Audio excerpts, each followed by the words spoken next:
Mesdames, Messieurs, chers téléspectateurs d'Africa 24, bienvenue. Merci de nous rejoindre dans cette émission. Une émission qui reçoit aujourd'hui le président de la Fédération des consommateurs actifs de Côte d'Ivoire, M. Marius Komoué, notre invité. Merci d'avoir accepté notre invitation. Je vous en prie. Dans cette émission, il sera essentiellement question des droits des consommateurs ivoiriens. Est-ce que ces droits-là sont souvent respectés? Comment est-ce que vous œuvrez pour pouvoir les protéger? Et d'abord, tout de suite, on parle de plus en plus de cherté de vie en Côte d'Ivoire. Tous les secteurs semblent touchés. On parle de l'eau, de l'électricité, du logement. Même la tchéquée, aujourd'hui, a augmenté aussi. Alors, on se demande comment est-ce que vous expliquez cela? C'est une situation, disons, déplorable, lugubre et triste auquel nous assistons tous, sans en trouver une solution réelle. Pour la simple raison que nos gouvernants, depuis des lustres, semblent avoir démissionné. La réalité, c'est que lorsque un État se dessaisit ou se désengage d'un secteur aussi important comme celui du commerce, l'État doit se donner les pouvoirs de mettre des garde-fous, de mettre des balises, afin que n'importe quel opérateur, le secteur privé auquel l'État a cédé ce pan essentiel de l'activité commerciale dans un pays ne soit pas laissé pour compte et que les consommateurs ne soient pas laissés à la vindicte des opérateurs véreux. Mais le 1er mai dernier, lors de la fête du travail, le chef de l'État, M. Alassane Ouattara, a pris une décision annonçant la suspension rétroactive de la hausse indue sur les tarifs de l'électricité. Comment est-ce que vous avez accueilli cette nouvelle? Avec beaucoup d'enthousiasme, certes, mais avec beaucoup de peine aussi. Parce que la décision telle qu'annoncée par le président de la République avant son application était passée en Conseil des ministres. Aucun ministre, fût-il tout puissant, dans un pays ne peut se permettre de prendre une décision qui touche à la vie économique d'une nation, qui touche à l'intérêt national du peuple, sans pour autant, sans passer par un Conseil de ministres. Et donc, le chef de l'État, un homme très responsable, était bien informé du contexte dans lequel on plongeait le consommateur. Il a fallu donc que nous élevons la voix. Il a fallu donc que nous nous opposions à la mise en œuvre d'une telle politique qui n'était pas salutaire dans le contexte qui est celui de la Côte d'Ivoire pour les Ivoiriens. C'est donc à la suite de cette décision, de notre cri, je vais dire de l'expression de notre ras-le-bol, qu'au plus haut niveau du sommet de l'État, le 1er mai, le chef de l'État a dû reculer avec son gouvernement en prenant des mesures que nous avons au final trouvées salutaires. Parce que si ces mesures n'avaient pas été arrêtées par le chef de l'État, eh bien, la décision qui était prise était d'empêcher le secteur économique de fonctionner. Et nous aurions pu jouer ce rôle et nous étions prêts à aller au charbon dans la défense des droits des consommateurs. Bien entendu que certains applaudissent cette décision, mais d'autres disent non, il ne sert à rien de laisser les choses se faire et après de prendre des décisions un peu spectacle pour montrer qu'on est proche des populations. Où est-ce que vous vous situez dans tout ça? Alors vous nous rejoignez. En effet, nous disons que ce n'est pas ce qui nous a été promis par le président de la République en exercice aujourd'hui en Côte d'Ivoire, lors de la campagne électorale, surtout celle de 2010. Il nous a promis le bonheur pour tous. Il nous a promis le bonheur partagé pour chacun des Ivoiriens. Il nous a promis un bien-être social. Pour ce faire, il nous a même déconseillé de donner notre voix au mensonge. Il nous avait déconseillé également de donner notre voix au délestage et à la vie chère. Mais depuis qu'il est là, ça fait bientôt 8 ans qu'il exerce le pouvoir d'État en Côte d'Ivoire et nous constatons que la situation demeure toujours difficile. Qu'est-ce que vous attendiez de lui? Mais nous attendons la mise en œuvre effective des promesses à nous faire lors de la campagne électorale. En regardant la réalité en face, est-ce qu'il a beaucoup de marge de manœuvre? Justement. Voyez-vous, on est dans un monde globalisé. Hein? Je n'en disconviens pas. Et le mouvement consommateur dans son ensemble n'en disconvient pas. Nous disons tout simplement que lorsqu'on est dans une opposition et qu'on critique l'exercice du pouvoir d'État et qu'on fait des propositions aux consommateurs qui ne sont autres que les électeurs, il faut faire très attention. Il faut tenir compte de la réalité du terrain. Il faut avoir fait une étude réelle de la faisabilité de votre programme de gouvernement et de votre projet de société afin de vous éviter la honte lorsque vous adviendrez au pouvoir d'État. Et c'est le cas aujourd'hui. On nous a promis moins de délestage, nous avons connu des perturbations électriques et pas des moindres en Côte d'Ivoire. On nous a promis la baisse du coût de l'énergie, y compris l'électricité et le carburant.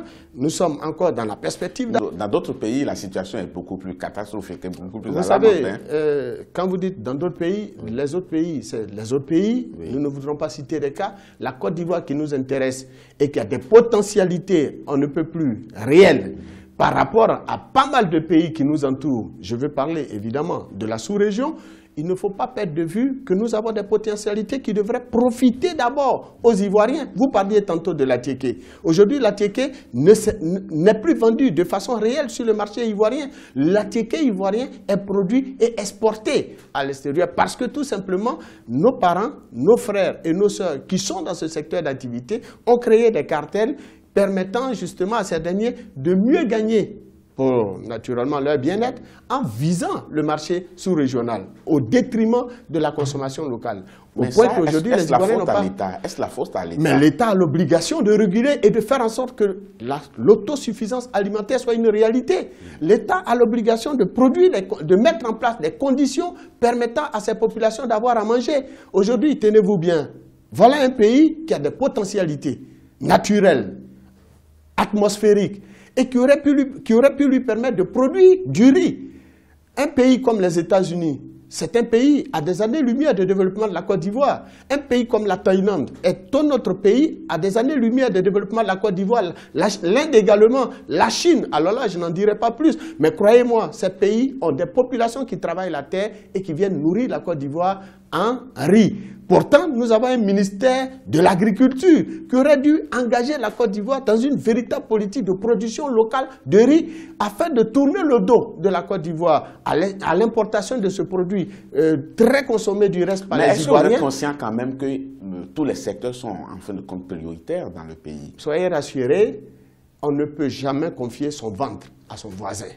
La nourriture d'un État, l'autosuffisance alimentaire d'un État ne peut être confiée à un voisin, encore moins à des voisins qui sont à des milliers de kilomètres de vous, de nous. Ce n'est pas faute de ne pas vouloir, mais c'est une faute de ne pas pouvoir. Les uns et les autres connaissent les réalités de leur pays.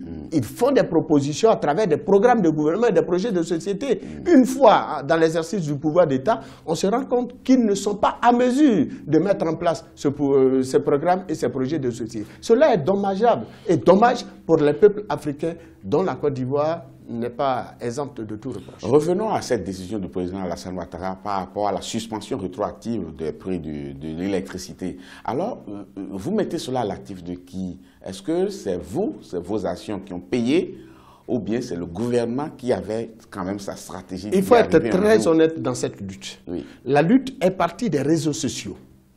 Nous, consommateurs, à travers nos organisations, nous écoutons. Je vous ai dit tantôt que nous recueillons le point de vue des consommateurs.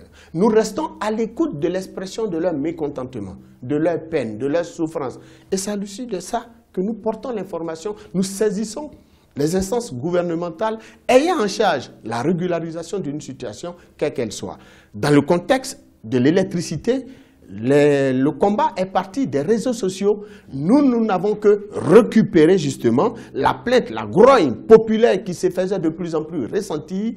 Et nous avons porté l'information au ministre du Commerce, qui est le ministre de tutelle des organisations de consommateurs, qui a bien voulu accepter de prendre sur lui la décision d'aller en parler au président de la République, qui venait à peine d'arriver d'un voyage de l'étranger.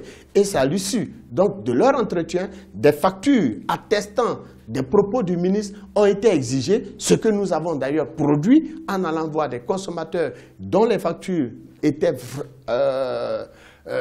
ne répondaient pas véritablement à leurs entendements, et le ministre du Commerce, en la personne de M. Jean-Louis Billon, a joué un rôle prépondérant aux côtés des organisations de consommateurs et du peuple de Côte d'Ivoire pour nous permettre d'obtenir ces résultats. Justement, par rapport au remboursement annoncé de la hausse constatée sur les factures, la communauté électrique ivoirienne a promis qu'à partir du 10 mai, on allait procéder au remboursement.